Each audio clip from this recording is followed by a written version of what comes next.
Welcome, everybody. My name is Shauna Dutton. I'm Better Business Bureau's Business Relations Marketing Lead. I'm very pleased to introduce you all to our newly launched Accredited Business Webinar Series. The BBB Webinar Series is designed to provide our accredited businesses with relevant Better Business topics. Today, we are excited to have with us Rachel Bell, the Director of Marketing from HiringThing. HiringThing is a BBB accredited business that provides online hiring tools designed specifically for small and medium-sized businesses, and is partnered with major job board providers to help customers get exposure for their open positions. Rachel will be giving us helpful tips on how to create powerful job descriptions, take us through the navigating the online hiring process, and mastering the process of onboarding new employees. Before we get started, I'd like to take a moment just to review a couple housekeeping items. First, questions. Please feel free to submit your questions at any time. Simply just type them into the box on the left side of your screen. If viewing along with others in your office, please designate a scribe to submit groups questions. We plan to address the questions at certain slides throughout the presentation. Second, if you experience any technical difficulties, on the left-hand side of your screen you'll see a link to GoToWebinar's troubleshooting website, as well as a toll-free number to call and listen to the webinar over the phone. Or you can also chat with us, and we'll go ahead and try to help you through. Please let them know if you're having. Please know that if you're having trouble hearing the audio presentation, or that the slides are not advancing automatically, please try exiting and re-entering the webinar. Finally, this webinar is being recorded, and the online archive will be available next week on our website at www.akorww.bbb.org/webinar. At this time, I'd like to turn it over to Rachel to get us started. Good morning, everyone, and welcome to the webinar. Thanks so much, Shauna, for the introduction. And the topic today is We Need Someone Yesterday. Find your next great hire fast. As Shauna mentioned, I'm Rachel Bell. I'm the Director of Marketing at HiringThing, and if you use Twitter, you can follow me at HiringThing. Today, we're going to focus on how to make hiring easier for growing businesses. The current economic climate can present challenges for small and medium businesses. So today we're going to go over how you can compete with larger companies by making sure your jobs get posted in the right places and are presented in an easy way for candidates to apply, how to conduct great interviews, and we're also going to show you how to save time, money, and resources in hiring so that you can focus on important things like growing and managing your business. Who is today's webinar for? Well, it's for small and medium-sized companies, like I said, who are having a lot of high turnover or are also growing. It's also for companies that want to streamline the online hiring process. You may have a current process, but it's not very efficient, or you may not have a process at all, and we want to help you streamline that so that you can save time. And then, of course, companies that want to attract great talent. So as small and medium businesses, you don't already have a large budget to attract that great talent, but there are lots of things you can do that actually put you in the forefront in the eyes of candidates for competitive positions. So what are you going to learn today? First, how to navigate the online hiring process, which is slightly different than the hiring process that we were accustomed to in most of the 20th century. And then writing a killer job description is going to become really important because this is the opportunity for you to sell your company to candidates. Perfecting your interview skills as an interviewer, and also measuring and mastering the onboarding process for bringing on new employees. So you might be thinking a few things right now. At HiringThing, we talk to a lot of business owners and hiring managers, and we know how challenging hiring for small and medium businesses can be. Many people find hiring to be a painful process, but they aren't aware that there are some solutions like HiringThing that can make it easier. So these are just some common objections that we hear. The first is, oh, my hiring process is so time-consuming. And while your hiring process is currently working, maybe you're using email and spreadsheets, there are some faster and easier ways that are extremely affordable for you to basically hire people without taking a lot of time. You know, what's it worth to you for your team to save 5 hours for each new position that you're trying to fill? You might also be thinking, I don't understand why my newspaper ad isn't working. So we'll take a look at the current effectiveness of newspaper ads for attracting great talent. Unfortunately for print, in most markets, most people go straight to the web now to look for jobs. And lastly, maybe you're thinking, I've been using these same job descriptions for years. Why would I want to change now? With job searches primarily happening online, it's really important to make sure you're keeping up with the most recent trends so that your job postings are getting noticed by candidates online. And today we're going to cover a few reasons why focusing on how you hire will pay back dividends in the long run. There are a lot of misconceptions and challenges out there regarding hiring for small businesses. So with the employment rate so high, people are always saying, oh, it should be really easy for you to get that position filled. But we know and we've seen at HiringThing that that is not the case. Many jobs remain unfilled due to the shifting skills gap in the United States. And then also, you may be thinking, oh, I've been using this job description forever. It's 3 pages long. It's got 72 bullet points, and it outlines everything. So anyone who applies is going to understand exactly what that job is about. But what we've seen at HiringThing is that job descriptions really should be short, and they also should show your company's personality quite a bit, which is really new to job descriptions. That personality has become extremely important for job candidates in the 21st century. And then people also tend to think that they're very anxious, especially small businesses, and they really want every employee to show up on day one and just dive in to their job. But what the stats show is that having a plan means that new hires arrive on day one knowing what's to expect. They might not know exactly what to do, but they're going to know what's expected of them, and that's going to set them up for some long-term success. So let's just jump in and say, the first thing that you're going to want to get going is some organization for navigating the online hiring process.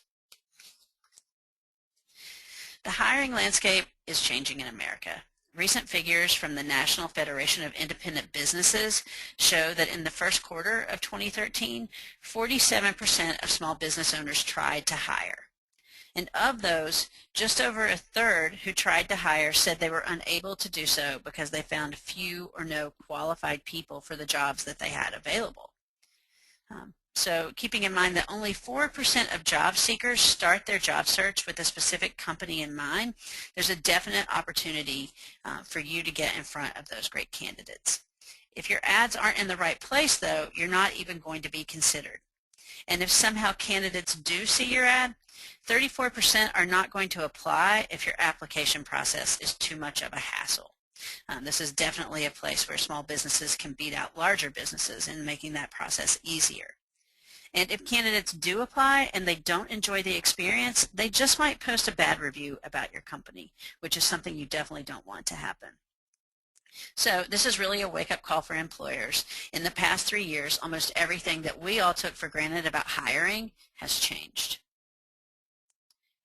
So today's job seekers have migrated to doing job searches online for the most part.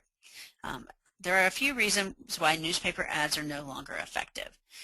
First, they really limit your search both to a limited geography and for people in that geography who are actually looking at the newspaper. Newspaper readership is down in the past decade from 55% of Americans to 23% of Americans. And most importantly, as we've seen and heard in the news cycle over the past year, millennials really do live their life online, so that is going to be their first place to look for a job. And posting jobs online is going to give you a lot more reach for your buck.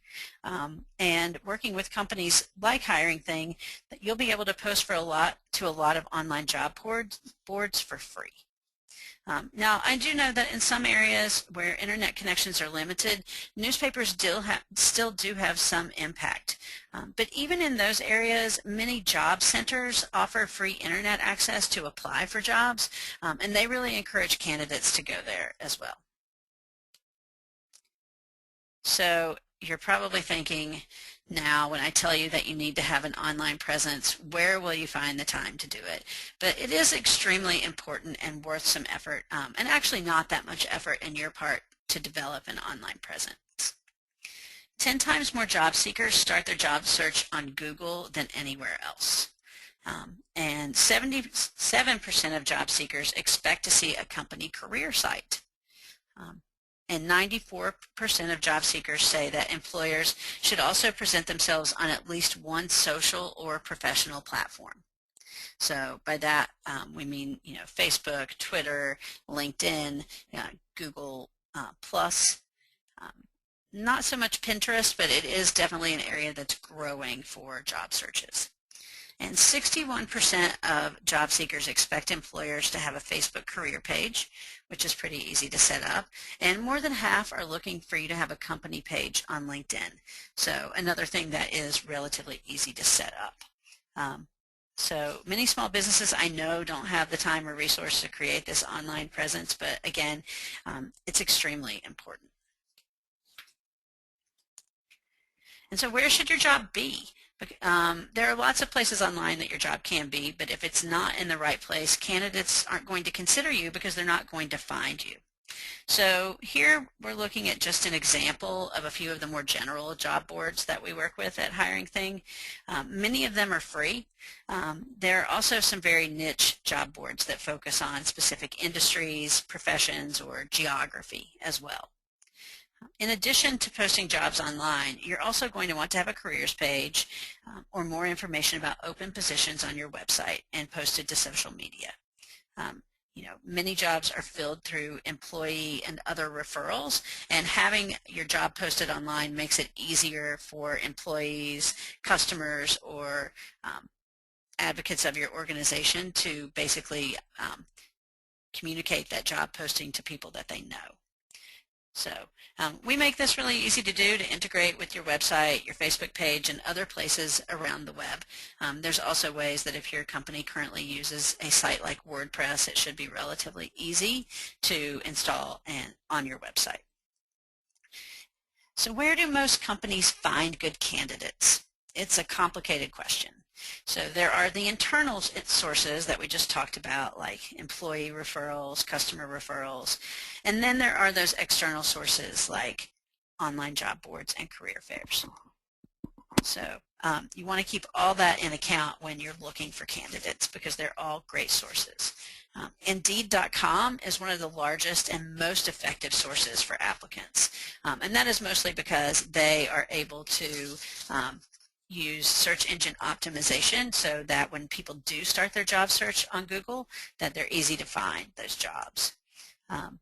And most companies get the most candidates and hires from their own website, either by referral or by driving traffic from places like Indeed.com and other sources. And what does all this mean for you as you're thinking, oh, I need to create a job site, I need to create all these other social media things? I think the few nuggets to extract are, it pays to have an effective career section on your company site. It pays to have a referral program within your organization, so to incentivize your employees to bring you those great candidates. Indeed is really changing the job board market. They are now the most trafficked single online source for job openings. And job board engines are a more effective source of getting interviews and hires than traditional online job boards such as Monster. And social media is really fast becoming the most effective way for search for quality talent. So just all things to keep in mind. And as the economy recovers, companies with this simple, effective online hiring process are going to win the best talent. So while larger businesses might be snatching up great employees, small businesses have a true advantage here. You can keep the process simple for both you and the job seeker, and that means that you can find candidates and make that job offer more quickly than large organizations. As we know, big corporations have a culture that's often distant from the actual vision of the hiring manager, and in small companies everyone really works together where the vision, integrity, and passion of the company really creates a great culture for employees. And many job seekers don't want to be a small cog in a large corporate machine. So you as a small business have an opportunity to offer someone a job where their work can have an immediate impact. And also you can provide quick feedback. These are all things that job candidates are looking for now. So, and most importantly, as a small to medium-sized business, you can stay nimble. The average time to hire is 34 days, and as a smaller medium business, you can really cut that down by streamlining your process, having job descriptions ready, and making those job descriptions available on social media, your own website, and of course, job boards. So, how are you going to find these great candidates online? Well, it's going to start with prioritizing and planning. And when you're prioritizing and planning, you should really sit down with all of the people in your team who need to be involved and think about the position that you're hiring for. Are you going to find enough candidates locally, or are you going to have to broaden your search to conduct a regional or statewide search, maybe even a national search to fill this position? Also you're going to want to think when you're prioritizing, how much money can you spend? If you're trying to hire a software developer, you're probably going to have to post to some job boards that feature jobs for software developers, and those can be more expensive. If you're hiring for a more general position like an office assistant, then you probably won't need to have as big of a job posting budget. And then thirdly is, really think about timing. So when do you need to fill this position by? The longer you have, probably the better pool of candidates you can attract. So just all things to keep in mind. And then after you've done your prioritizing and planning, you're going to want to select the job boards that you're going to post to. And there are several types. There are large national job boards. There are the more niche job boards. There are probably some local job boards in your community, and there are tons of them are free, so keep that in mind. You might also want to post to a trade association. If you're looking for someone in marketing, you might want to post to your local American Marketing Association chapter's site as well. Of course, there's social media. You're going to want to be able to have the job posted online so you can share it on social media, and your own site, of course. And if you do all of that, then search engines are going to find your job posting, making it really easy for qualified candidates to apply and give you some free promotion. So lastly, you're going to want to evaluate and modify this process. So you've prioritized and planned, and then you've selected your job boards, and you have job candidates coming in. Take a look at the job candidates that are coming in and where they are applying from. Using an applicant tracking system like HiringThing will show you where you're getting the most candidates and also the most qualified candidates as well. Once you're starting to get those applications, really take time to evaluate and compare the responses you're getting from each of these channels, and make sure you're asking candidates where they found your position. They may apply through Indeed.com, but they may have been forwarded the link from a friend who saw it. And then you can make adjustments. You may not want to continue to post your jobs on a certain site because it performed poorly for you. Or you may find that there are a few job boards that always perform well for you. And then this will really help you create that effective job posting strategy for future positions to also save time. So, just taking a look back, these are really 5 tips that we consider to be the best things to do for posting your jobs online. The first, of course, is have the strategy.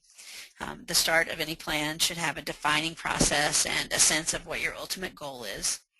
For posting jobs, that process starts with defining your target audience. Who do you intend to market to? Do you want local candidates? Do you want to cast a larger net? Are you focusing on a really unique and rare job opportunity or a fairly common one? One thing to really think about is, what are your competitors doing right now? If your competitors have job openings for some very similar positions, it's going to make filling that position even tougher. And how similar are they to you? And then, of course, you're going to want to define the type of person you're targeting as your first step in deciding where to post your jobs. So, number 2 is to establish timing.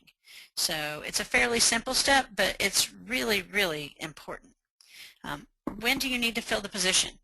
So, and what's that going to mean for your internal resources? If you say you need to fill a position in 3 weeks, that means that the people who already work for you are potentially going to be very busy focused on filling this position. Also think about, are you looking for the best person available, or are you looking for the best person right now? Because depending on your answer to that question, then you'll know how much time that you have to fill it, and also really think about how crucial this job is to the success of your business when you're thinking about timing. Do you really need to hire right now? Can you wait 3 months because you're busy on other initiatives? I've mentioned resources, but you really do want to understand the resources you need, especially if you're at a really small business. So how much time and resources can you or any of your team members dedicate for searching for this candidate? A lot of people really assume that posting the job opening is the end of the process, but few business owners think about the time it takes to sort through the candidates, conduct interviews, communicate with your internal team about finding the right person. And if you plan on flooding the internet with postings, just make sure that you have the right resources ready to commit that can really handle the onslaught of resumes that are going to come in. Audience, again, is really important here. So thinking about who you're trying to attract for this position. Is it entry level or a professional that you're targeting? Do you need someone who's a specialist, has some sort of particular credentials or licenses, or are you looking for someone who is a little more jack of all trades and diverse? Answering these questions and prioritizing their importance will make it easier to determine where to post your jobs online. And then all business decisions have price as a core factor, so you want to set a budget. Job posts are really no different. There are a number of low-cost and free options that I've mentioned before that can effectively meet the needs of so many of your job openings. But if you need to relate the answers to the above steps to really adequately determine how much cost is going to enter into the equation. So if you have limited money to invest in posting jobs, there are a number of things you can do to effectively start the job posting process. Again, looking at those free options to get your jobs syndicated, posting them on your site, having a referral program. And once you've determined the answers to all of these questions, you can begin to focus on the job boards that make sense for your specific plan. So wow, that was a lot to get us started in this very first segment. So I do just want to take time to pause and ask you if you have any questions at this time. You can type them into the questions area on the GoToWebinar panel, and I can answer those questions. You can also enter questions really at any time during the webinar, and I'll respond to them whenever we take a break. So, at this point, if you have any questions, maybe you've tried posting to job boards and had horrible success. Maybe you've been flooded by posting a job opening to Craigslist and you weren't prepared. We would love to hear about those too. So I'm just going to take a minute to give anyone time to type in any questions.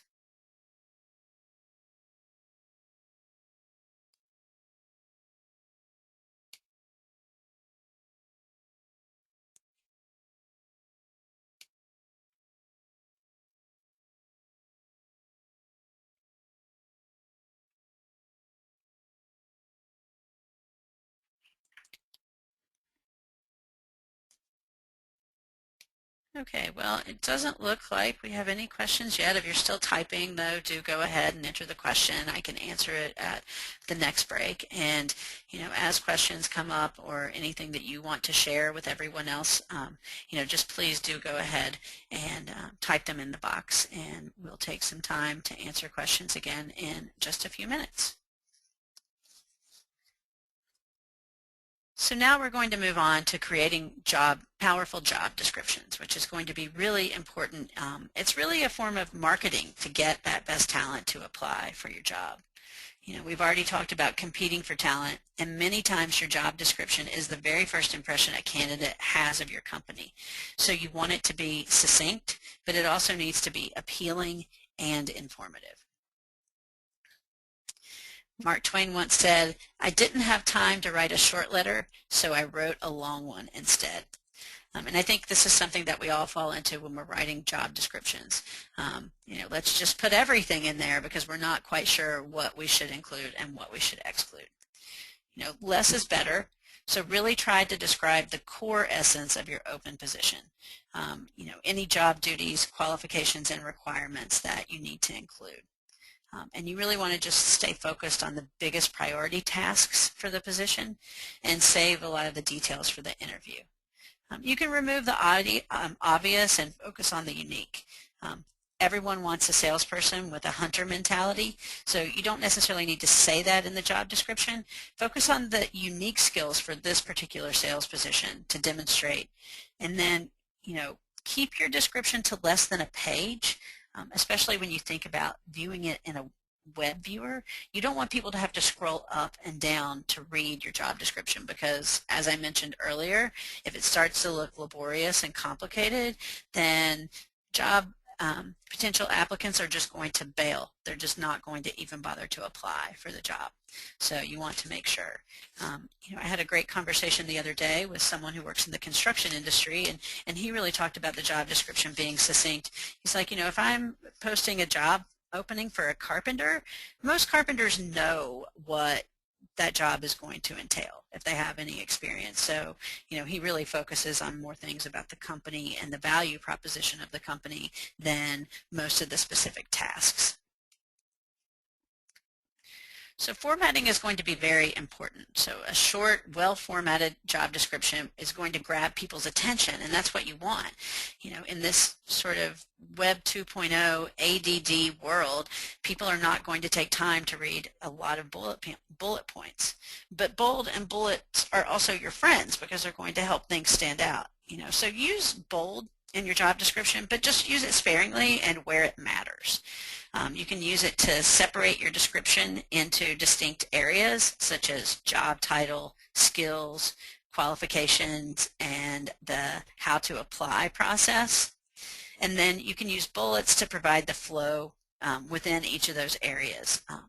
And really try to keep your bulleted items to a single line. If bullets go on for 3 or 4 lines, they start to stop to hold meaning for job applicants. And I know it's really hard, but try to limit each job description, the area of each job description, like the job title, skills, and qualification, to 5 bullet points or less. So this is my favorite part, showing off your workplace culture. What is your workplace culture, and how do you insert that culture into your job description? Is your business quirky, good-natured, fun, sports-minded, maybe competitive, or potentially deadly serious, depending on the type of work that you do? I don't think that the goal here is for you to try to present yourself as something you're not. So use that atmosphere and inject it into your description. This can be especially important for trade industry positions. Like I said before, if someone is applying for a carpenter job, odds are they know what's required of them by the very nature of this job.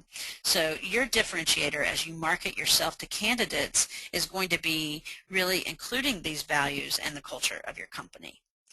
And remember, you're looking for a person to come into your culture who already understands and identifies with these values and can reflect them. Your job really isn't to find a candidate and then train them to want to fall into your set of values.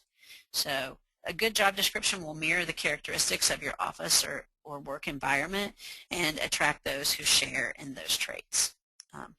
One example I'll give you is that I used to work at an office here in Portland that was very much obsessed with coffee. That's probably even an understatement. It was a huge part of our culture, and we definitely included it in all of our job descriptions. It was something that we also talked about on our website because we were, as an organization, we're so passionate about it.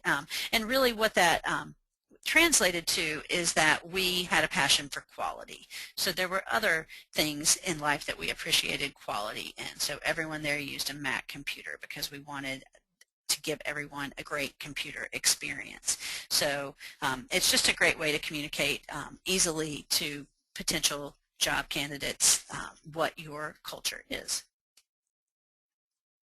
So I said before that less is better, but the details really do matter. So take your time and think about this as you create your job posting. And if all goes right, you're going to see a remarkable difference in the number of quality responses you get to your listings when you take the time to do that. So it all comes down to really sweating the details. While you don't want your job description to be long, this is a list of things that you're definitely going to want to make sure that you really take time to think about and include. Include your company name along with a summary of your organization. And that summary of your organization really needs to be the same in every job description. So if you have 3 open positions, make sure you're using the exact same summary in each position. Otherwise, curious job applicants might read all 3 descriptions and come away very confused as to what your company is about. Each job description should include a link to your company website or your careers page. And then insert a company logo whenever a job board allows you to do it, or other visuals that you think might be important. It leaves a great impression on candidates. And have a clear process for people to apply for your job. And what I mean by that is I see a lot of job descriptions where people are given numerous ways to apply. They can fax a resume, they can email it, they can call you, they can stop by your office and drop by a resume. So just make sure you're really clear about the process, because if you give them multiple ways to apply, it can definitely cause some stress for the candidate. And then, like we talked about before, include that summary of duties, any required skills and experience, and you may want to include if there are going to be any sort of drug testing or background checks. Laws can vary from state to state. I was speaking to someone from Canada the other day, and they have very different criteria about that, but it's something that you want to make clear at the appropriate time during your applicant search. And lastly, unless you want to be hounded by applicants, really keep your personal contact details out of the posting. And you can do that in a few ways. If you're using an applicant tracking system like HiringThing, we help you manage all of the applicant communication. But you can also create a separate company address that you just check several times a day that doesn't include your personal email work information, because no one wants to come to work and have 300 emails to start off their morning. And then lastly, it's always a good idea to have a second set of eyes on the job description before you post it, and maybe even a third. I like to write job descriptions and then wait and come back the next day, read it again, make any changes, and then have someone else in my organization take a look at it. So just to look back, there are 4 things that you can really do to write a strong job description. So less is better. Attention spans are short, and you need to grab a candidate's attention right away. You probably have less than a minute to do that, because they're going to glance at the description online and make a snap judgment about whether or not to apply. Formatting is going to matter, so use those bullets in bold and put in a company logo whenever you can. Showing your company culture. Culture is key. Give applicants a sense of what your organization is all about.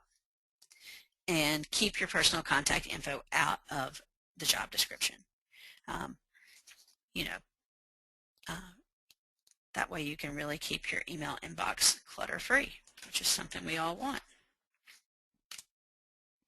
So I'm going to stop again now for questions. If anyone has anything to ask at this point, you can go ahead and type it in. You'll see there's a box labeled questions that you can type in. There's also a chat box you can type in as well.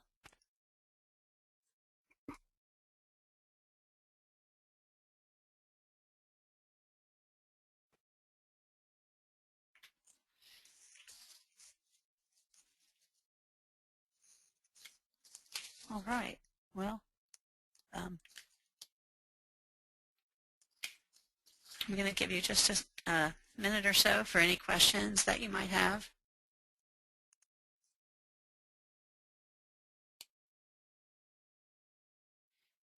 If this is giving you any thoughts about your process, if there are any examples you may have where a longer job description still seems to fit the bill, that's also really great to hear. Also good to hear about any instances where you really feel like posting jobs somewhere offline is far more valuable. We like to hear about that as well.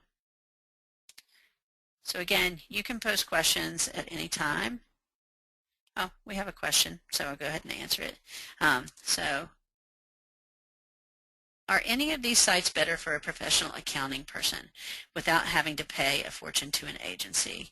And are any of these sites better? Oh, that was the same question. So, I do not specifically know of a dedicated accounting job board, but I would say that the job boards that you would want to look at would first and foremost be Indeed.com. It's almost a great idea, no matter what the job is, to post it to Indeed.com. And then I would do a search on Google and look for accounting positions to see if there seem to be a place where most of them are coming up. If it's a regional or local job search, you might want to look at some local accounting affiliations. LinkedIn might also very well be a great place, because if you post through LinkedIn, you're able to do a lot of targeting.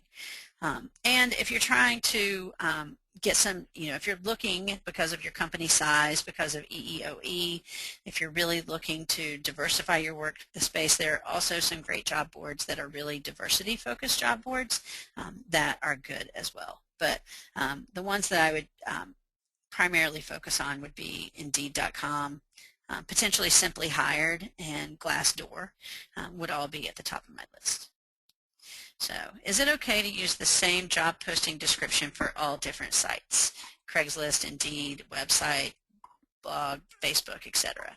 I would say yes. I would say consistency matters, because as people are searching for your job, they may see it in several places. For example, I'm relatively new to HiringThing. I've worked here since January, and when I was doing my job search, I read their description on Indeed.com. I also saw it on LinkedIn, and I also saw it on the HiringThing website. So I would have expected it to be the exact same thing.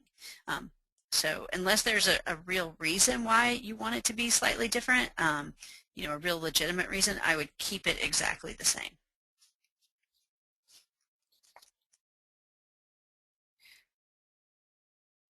Next question, how do you keep personal contact info out if you connect it to your own website? Well, if it's connected to your own website, you can really think about what I mentioned earlier, that you can set up a special email address just for people to apply to. So maybe it's jobs@abccarpet.com might be one example. And so then you can just check that email on a regular basis. You might even be able to have it forwarded to your work email, so you see them all coming in. And then you would respond from that jobs@abccarpet email address when you reply back. Like I mentioned, applicant tracking systems like HiringThing enable you to do all your communication within the system. So when people apply for the job, whether it's on your website or Facebook, etc., they're all coming to the same place to enter and you can communicate back to them as well. So what are some great job boards in Portland, Oregon? We are a moving company. Well, I think that some of the great local job boards are MaxList is a great local job board. I also find that depending on the job position, PDX Mindshare. If it's a software developer, I would say Silicon Florist, but using Indeed.com and Simply Hired are also going to be great places as well, just because they're going to get so much syndication on the internet and give you such great search results as well. So those are just a few that I would mention. And I happen to know those mostly because I'm based here. And I also think that JobDango does a pretty good job for some positions as well, so something to look at.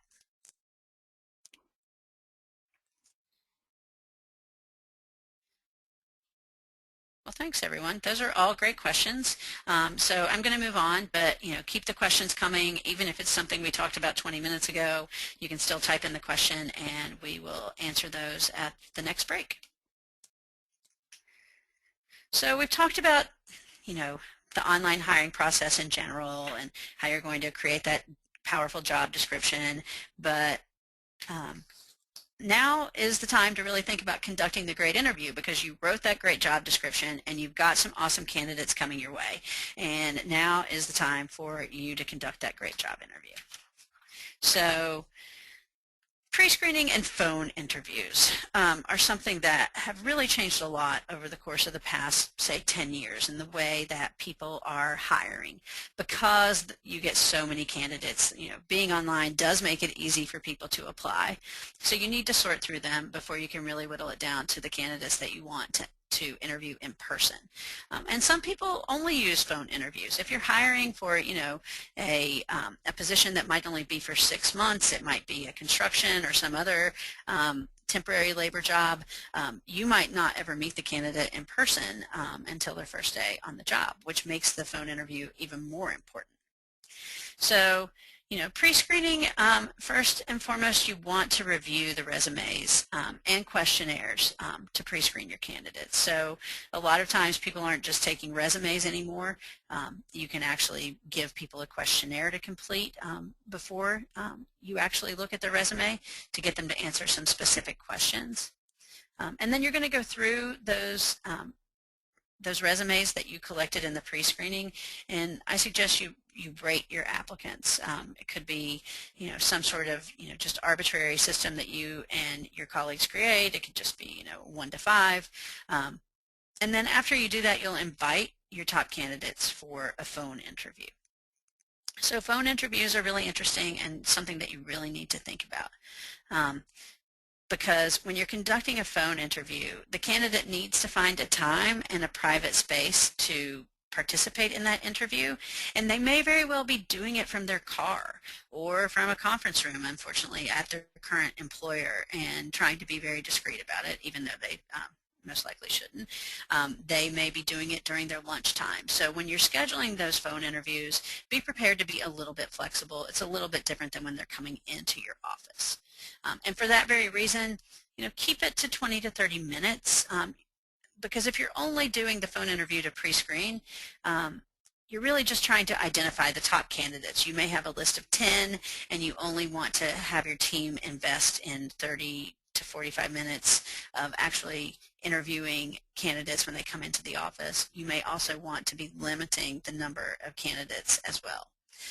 And also keep in mind, you're trying to identify if they're a good candidate for you, but they're also evaluating you.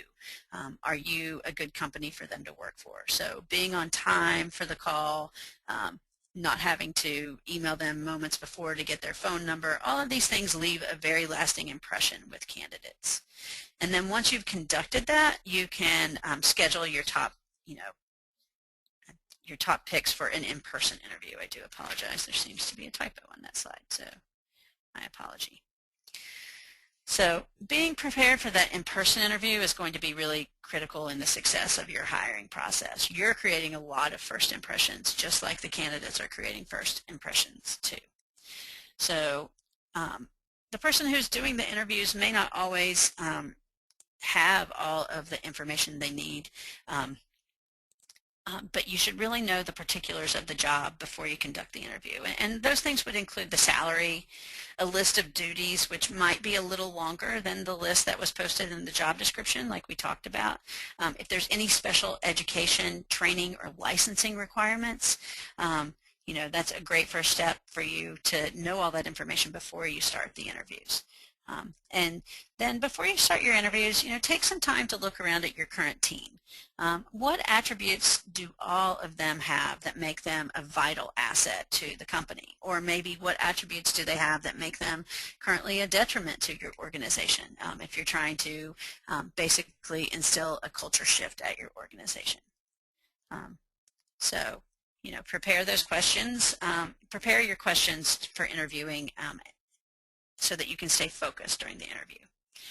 Number 2, review the candidate's resume prior to the interview. I can't really stress how important this is. I personally have attended job interviews where I felt like they thought I was a different candidate through part of the interview. And candidates will pick up on that, and it can really throw off their confidence as well. Thirdly, schedule enough time for the interview. This is also very important not just for you and your team, but also for the candidate. So if you schedule an hour and you're finding after your first interview that it's running longer, you should really call back your other candidates and reschedule to give them a little more time. It's also, if they're running late to get back to work, they're going to be thrown off their game a little bit as well. And lastly, be prepared to answer questions from each candidate. You know, it's not a one-way process. It really is a conversation, and that doesn't mean you need to know all of the answers right then. If they ask a question you don't know the answer to, you really just want to be able to make a commitment to tell them you will get that answer for them, and then make sure you communicate back to them in the time frame you establish. So if they have a question, maybe that would be better suited to be answered by HR or by an executive in your organization, you can definitely let them know that you'll get back to them. And that's going to bring us to your in-person interview style.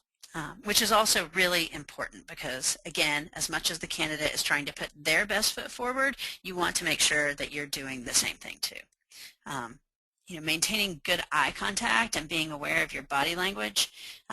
Verbal communication is really a small percentage of effective communication. So just be aware of what's not being said by you. You know, your voice, intonation, or body language can really reveal much about you. So as much as you're looking at their body language and their eye contact, you're also projecting as well. You know, and then you want to develop a rapport, and by that I don't mean that it has to be super casual with the interviewee, but you're trying to make them comfortable so that they can give you the best possible interview and answer questions, and they can perform at their very best. You know, you can determine if there's something of mutual interest that can be discussed briefly before the interview, or maybe do some sort of icebreaker, especially if there's a team doing the interview, that's going to help everyone just relax a little bit. And lastly, engage in active listening. So interviews require active listening, not just hearing the words, but actually understanding what's being said and what's not being said. And of course, you're going to take detailed notes. And we think this is really key. You know, we feel that taking notes is so important because you just can't depend on your memory to know what each candidate said. I know that we all like to think we have a great memory, but at the end of the day, if you've interviewed 4 candidates in a 2-day period, without good notes, then you can really throw things off. And just know that candidates are really used to interviewers taking notes and should expect it. Maybe you just tell them at the beginning of the interview that you're going to be taking notes, and that you know that you're also listening. Just make sure you take time to pause, make great eye contact, and portray that awesome body language that's going to make them feel comfortable and willing to give you their very best interview. So as you're preparing your list of questions, you're going to want to think about question types and question techniques.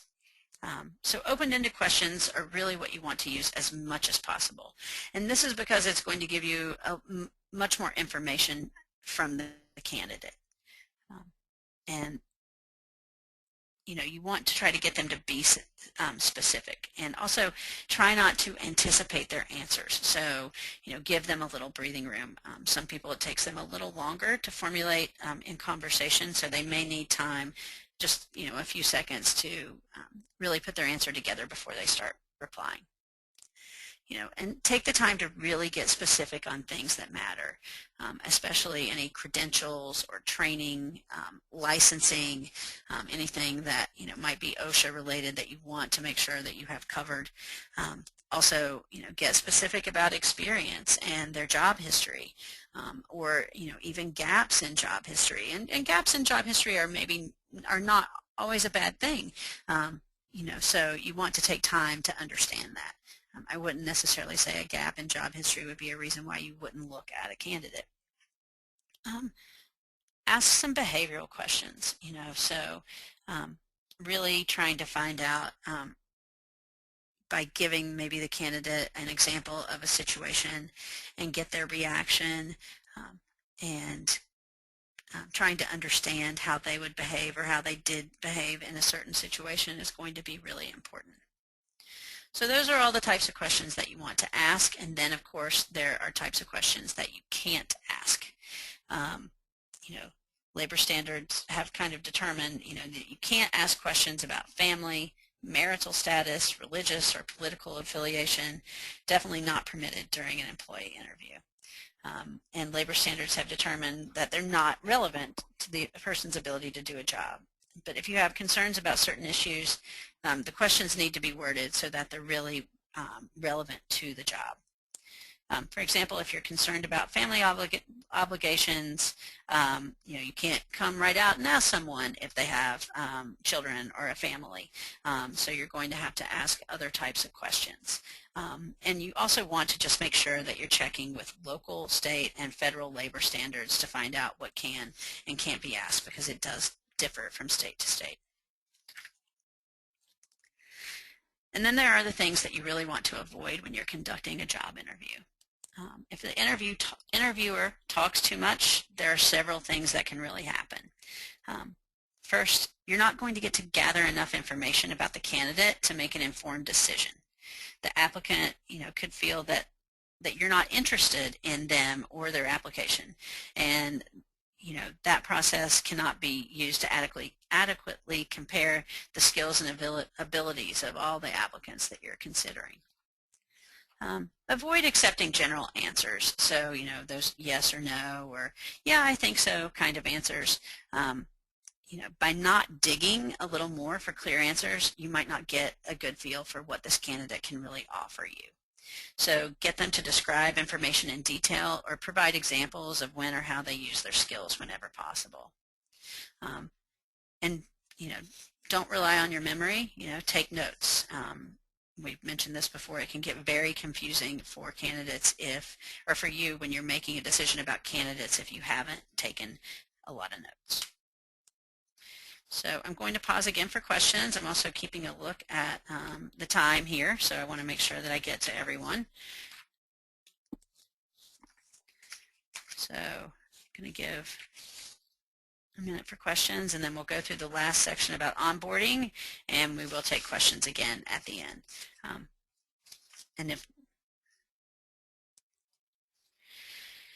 What do you think about paying AdWords for finding employees? You know, the challenge with using AdWords for finding employees is, you know, based on what they're searching for, you may get a lot of candidates that don't necessarily fit the position. I've seen some online display ads that I think work really nicely. I personally haven't had any experience with AdWords for finding employees, nor have I necessarily seen any jobs posted in AdWords that would necessarily fit any of my searches. But definitely display ads, I've seen quite a lot of them. I've also seen radio used quite a bit from some companies to fill positions, local radio. When is the best time to give applicants questionnaires? Really depends on what you're looking for, but I would say if there are some very general questions that are going to separate good candidates from bad immediately, you're going to want to have them fill it out during the application process. And you can do that several ways. You can do it through your applicant tracking system. You can do it using Google Forms is a pretty cheap and easy way to do that. Also WUFOO, W-U-F-O-O, is another way to set up questionnaires to have people answer. And then you may have a second questionnaire later on in the interview process. But you know, if you're using an applicant tracking system, questionnaires can actually help you basically identify and flag candidates who are not going to qualify because you have specific questions. Oh, the Google interview question. So I often hear about employers that like to ask obscure or abstract questions. A sample Google interview question: how many cows are in Canada? Is this becoming a more common practice? It is a common practice. I think that you see it a lot at a lot of really huge tech companies. I would just say, what is the point for you specifically asking it? You know, and I think that more importantly, I would ask a candidate, how would you find out how many cows are in Canada? That's going to give me a good insight into how they think. Where would they start their research? Who would they call? Where would they look? Those sorts of things. You know, unless it's necessary to do it just for the fun of it, I would say leave it out. All right, well, we're going to get to mastering the onboarding process, and I will take time in a few minutes to answer the last of your questions. So what is onboarding anyway? Well, it's a few things. Onboarding is a word we hear quite frequently, and it really encompasses preparation, orientation, integration, and engagement. So onboarding, is getting that new hire ready to come to work and getting them through the first day and then onward for the first few weeks of work so that they are in great shape to provide you the very best that they have. A new hire's first experience is going to set the tone for the rest of their career with your organization. So some things that I suggest in here is, reach out to that candidate or that new hire after they've accepted the position, but before they start. And then if you don't already have a plan and you've got a couple weeks before they start, or even just a few days, take time and make a plan, thinking about what their first week is going to look like, what their initial training looks like. And that doesn't mean that you have a formal orientation. Your company might be very small, but coordinate a meeting between your new hire and a representative from your HR team, even if your HR is outsourced, to educate them on benefits, vacation, sick leave, holiday policies, company handbook, all of those things. And then think about how you're going to give your new hire the level of job-related training that's appropriate for their position. Is there budget involved? Are they going to be out of the office when they have to do the training? So those are all things to keep in mind as well. A great thing to do is to let your new hire know who to go to with questions, and also to let them know how your company prefers to communicate internally. So for example, if your company uses chat or a chat system or a message board, in some other jobs, where people are actually out in the field, obviously the phone and text messages become extremely important. But people need to know that's how you expect them to communicate. Also communicate, what you really expect about response times for when you send an email or a text. And also plan for frequent check-ins for the first several weeks, because this is going to help get people engaged. And set aside time in your schedule to answer questions and just make sure that things are moving along well. A goal without a plan is just a wish. So again, you want to make sure that your new hire is instructed on what to expect for their first day on the job. And this would include things like, who should they report to? Because it might not be you, especially if they're reporting on site somewhere. They should know what time to arrive. I highly encourage you to, if you're especially in an office environment, if Monday morning is your very busiest time of the week, maybe have them show up at 9:30 instead of 9. Communicate what your dress code is to them. Also, if there's any safety gear that they're expected to own and bring themselves, you definitely want to put that in there. Any documentation that they'll need to bring. And also any fun perks that your company might offer, free lunch or coffee. Is there access to vending machines, refrigerators to put their food? So yes, making sure they know what to do. So no one loves being the new kid. And the better job you do of setting your new hire up to know what's going to happen, the more you're going to relieve the first day of work jitters. Employees who have a bad onboarding are a flight risk, and you worked really hard and invested time and money to find this person, so you want to make sure that they stick around. So for many industries, safety orientation is mandated by law, and if you're already conducting that safety orientation, that's also a great time to do your other general orientation. And do you remember how I mentioned how much my former office revolved around our coffee culture? Well, we had lots of coffee making equipment, but we didn't have a standard drip coffee maker. So the first day of work always included a coffee making tutorial by one of my coworkers who was a former barista. And he actually had created a handout to help new hires so they could keep it handy when they needed to make coffee. So just a few steps for the onboarding process. You're going to spend some time prepping. If appropriate, send a welcome note or communicate before the person starts. Let the new hire know what to expect on their first day so that they can feel comfortable. Provide the necessary training and follow up frequently and early on. So today we've given you a few tools of how to make hiring easier for growing businesses. And we've covered how to navigate the online hiring process, create powerful job descriptions, conduct great interviews, and master the onboarding process.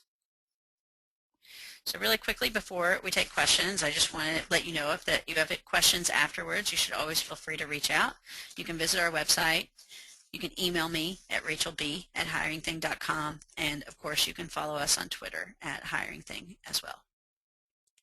So great. So we have a couple minutes for any last questions, if anyone has them.